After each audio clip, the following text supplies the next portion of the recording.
ఏమనుకోవద్దు, వాళ్ళు మీ మీద కేసు ఫైల్ చేశారు, ఇప్పుడు మీరు వాళ్ళు కలవడానికి లేదంటే నేను మా లీగల్ టీం అదేం పర్లేదు వాసు నేను వచ్చేస్తాను. నేను కొంచెం మూర్ఖంగా మాట్లాడుతుంటే సార్ మా లీగల్ టీం చాలా స్ట్రిక్ట్గా చెప్పింది, sir they filed the case on you, మీరు ఇప్పుడు వెళ్తే legally it is not right thing to do, please don't go అని చెప్తే అప్పుడు ఆగాల్సి వచ్చింది. సార్ నాకు ఒక్కటే విషయం చెప్తా సార్, ఎవరో వైజాగ్లో చనిపోతేనో లేకపోతే చనిపోతున్నారంటేనో, లేదంటే విజయవాడలో చనిపోతున్నారంటే ఒక పెద్ద ఆవిడ అంటేనో, లేదంటే చిరంజీవి గారి ఫ్యాన్స్ మన నూర్బాయ్ లాంటి వాళ్ళు, లేదంటే కళ్యాణ్ గారి ఫ్యాన్స్ మన ఎవరో అంటేనే వాళ్ళందరికీ నేను వెళ్ళి పర్సనల్గా సార్ ఇక్కడి నుంచి విజయవాడ వెళ్ళాను సార్ ఎవరినో కలవటానికి, ఒక లేడీని, ఒక వైజాగ్ వెళ్ళాను ఇక్కడి నుంచి ఎక్కడో ఉప్పలు ఉంటే ఎక్కడో దాటి ఉంటే ఎక్కడికో వెళ్ళాను. అలాంటిది నా ఓన్ ఫ్యాన్స్, నాకు నా ఫ్యాన్స్ అంటే ఎంత ఇష్టం మీ అందరికీ తెలుసు, అలాంటి నా ఓన్ ఫ్యాన్స్ నా ఓన్ థియేటర్లో నేను ఉన్న ప్రెమిసెస్లో అలా జరిగిందంటే నేను వెళ్ళి కలవనాలని, వాళ్ళు కలవాలి నాకు ఉండదా? అది మినిమం కదా. అసలు ఎవడైనా వెళ్ళి కలుస్తారు, ఎందుకు కలవను నేను కలవపడడానికి ఓన్లీ రీజన్ ఏంటంటే I'm legally I'm tired, I can't go. అంత మాత్రం నేను స్పందించలేదు అని అనడానికి కూడా లేదు. సో నాకు ఏం చేయాలో తెలియక నెక్స్ట్ డే సరే వాసు మనం వెళ్ళకపోతే బాగోదు, ఏం చేయాలో తెలియక అప్పటికప్పుడు ఒక వీడియో పెట్టాను. ఎందుకంటే నేను కూడా షాక్లో ఉన్నా, యాక్సిడెంట్ అవ్వలేదు అండ్ నేనేదో ఇర్రెస్పాన్సిబుల్గా థియేటర్కి వెళ్ళిపోయాను, పర్మిషన్ లేకుండా వెళ్ళిపోయాను అనేది అబ్సల్యూట్లీ ఫాల్స్ ఇన్ఫర్మేషన్. అలాంటిది ఏమీ లేదు. థియేటర్ వాళ్ళు పర్మిషన్ సార్ట్అవుట్ చేసుకున్నారని చెప్పి మేము అక్కడికి వెళ్ళాం. అక్కడికి వెళ్తే పోలీసులే క్లియర్ చేస్తున్నారు అక్కడ. So it is understood that everything is sorted. నేను వాళ్ళ డైరెక్షన్లోనే వెళ్తున్నాను. అండ్ ఏంటి వాళ్ళు ఒకవేళ నిజంగా పర్మిషన్ లేకపోయి ఉంటే చాలాసార్లు వాళ్ళు చెప్తారు, సార్ మీ పర్మిషన్ లేదంటే మేము రెండింటితో వెళ్ళిపోతాం, వాళ్ళే క్లియర్ చేసి ముందుకు రమ్మంటూ ఉంటే పర్మిషన్ ఉందనుకునే కదా మేము ముందుకు వెళ్తూ ఉంటాం in that flow of things. So నేను ఆ మైండ్ స్పేస్లోనే ఉన్నాను. And I'm having a few hourly updates about what's happening with the kid. ఆ అబ్బాయి శ్రీతేజ్కి ఎవ్రీ ఫ్యూ అవర్స్కి ఏమవుతుంది అప్డేట్లో ఉన్నాను.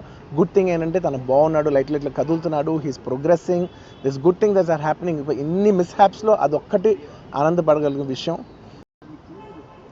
What I wanted to say is that there's a misinterpretation అనుకోండి, misinformation అనుకోండి, false information అనుకోండి, ఏమనుకోండి, it is no road show, it is no procession. Just థియేటర్కి వెళ్తుంటే జనాలు ఎక్కువ బయటకు వస్తే జస్ట్ అలా వేవ్ చేసి మళ్ళీ లోపలికి వెళ్ళిపోయి మళ్ళీ థియేటర్ లోపలికి వెళ్ళిపోయాం. అండ్ థియేటర్ లోపల మేము సినిమా చూసిన కొంచెం సేపటికి సార్ నా వరకు అసలు ఏ పోలీసు కానీ ఎవ్వరూ నాకు వరకు అసలు నన్ను కలవలేదు, నాతో ఏం చెప్పలేదు. నాకు చెప్పిందల్లా అది పైగా మా మేనేజ్మెంట్ సైడ్ నుంచి వాళ్ళు మా వాళ్ళు వచ్చి చెప్పింది ఏంటంటే, సార్ బయట ఓవర్ క్రౌడ్ అవుతుంది, మీరు దయచేసి వెళ్ళిపోండి అని చెప్పారు. వాళ్ళ పోలీసు వాళ్ళందరూ బయట చాలామందికి ప్రాబ్లం అవుతుంది, సార్ ఓవర్ క్రౌడ్ అవుతుంది మీరు వెళ్ళిపోండి అంటే నేను వెళ్ళిపోయా.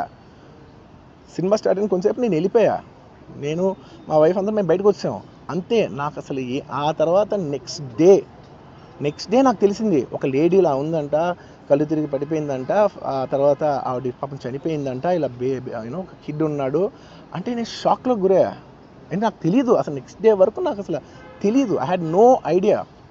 ఎందుకంటే నేను నా పిల్లోనే పక్కన పెట్టుకున్నా, నా వైఫ్ నా కొడుకు నా కూతురు థియేటర్లోనే ఉన్నారు. నాకు తెలీదు. నిజంగా అలా జరుగుండి ఉంటే నాకు తెలుసుండి ఉంటే నేను వాళ్ళు తీసుకుని వెళ్ళిపోతాను కదా, మినిమం కదా, ఎవరైనా వాళ్ళ పిల్లలు వాళ్ళు తీసుకుని వెళ్ళిపోతారు కదా. నాకు తెలియని కూడా తెలియదు. సరే పిల్లలు వాళ్ళు చూసుకుంటారు, మనం వెళ్ళిపోతే క్రౌడ్ క్లియర్ అయిపోతే ప్రాబ్లమ్ సాల్వ్ అయిపోతే నేను వదిలేసి వెళ్ళిపోయా. అలాంటిది నాకు తెలిసి కూడా నేను సినిమా చూస్తూ ఉన్నాను, ఇలాంటి ఫాల్స్ అలిగేషన్స్ వస్తే చాలా బాధ వేస్తుంది. పిల్లలు ఉన్నారు సార్, పిల్లలు వదిలేసి వెళ్ళిపోతాను నేను. నాకు నా పిల్లలు అంటే ఎంత ఇష్టం తెలుసు, ఎవరైనా ఉంటారు కదా తీసుకుని వెళ్ళిపోతారు కదా. అలాంటి నాకు క్లూ కూడా లేదు. నేను ఇంటికి వెళ్ళిపోయిన తర్వాత నేను వెళ్ళిపోయిన నెక్స్ట్ డే నాకు మార్నింగ్ తెలిసింది చనిపోయారంటే షాక్ అయ్యాను నేను. I been sending because I couldn't visit the child, I've been sending my father. Even my father had to take a special permission from the police and the government and go visit the child because he's also directly connected to me. Then I said, మీరు ఇలా అన్నారంట, మీరు అలా అన్నారంట, కాళ్ళు చేతులు ఇరిగిపోతే పర్లేదు అన్నారంట అంటే డెఫినెట్లీ చాలా బాధ వేస్తుంది. అందులో ఏంటి ఒక నేషనల్ మీడియా ముందు ఇలా మాట్లాడతాం అనేది నా క్యారెక్టర్ అసాసినేట్ చేసినట్టు కదా దేశం ముందు. అరే నేను కష్టపడిందే ఈ 3 ఏళ్ళు తెలుగు వాళ్ళకి. నా ఆడియో ఫంక్షన్ చూడండి నేనేమన్నాను, నా సినిమా చూడండి అది అన్నాను, నేనేమన్నాను, అరే మన తెలుగు వాళ్ళు పరువు తీసి ఎక్కడో నిలబెడదామని ఒక అటెంప్ట్తో చేశాను. అలాంటిది నేను అంత ప్యూర్ ఇంటెన్షన్తో చేస్తే నేను ఇలా చేశాను అలా చేశాను, నా మీద ఫాల్స్ ఎలిగేషన్, నాకు ఎంత బాధ వేస్తుంది. ఇలాంటిది ఒకటి జరిగినప్పుడు ఏదో మీడియా కోసం ఇంకోళ్ళ కోసం నేను సుకుమార్ గారు చాలాసార్లు మాట్లాడుకున్నాం, డార్లింగ్ మనం ఏం చేయొచ్చు, నేను ఒక మంచి అమౌంట్, పెద్ద అమౌంట్, నువ్వు ఒక అమౌంట్, మైత్రి నుంచి ఒక అమౌంట్ తీసుకుని మనం ఒక ఫిక్స్డ్ డిపాజిట్ ఆ అబ్బాయికి ప్లాన్ చేద్దాం. ఊరికే మనం ఏదో చేతులు దుడిసేసుకుని అలా కాకుండా మిగతాలో కాకుండా మనం జెన్యున్గా ఏదో చేద్దాం డార్లింగ్, ఆ అబ్బాయికి ఏదో ఫిజియోథెరపిస్ట్ పెట్టిద్దాం, ఇలా చేద్దాం అలా చేద్దాం, ఎన్నో విషయాలు మాట్లాడుకున్నాం.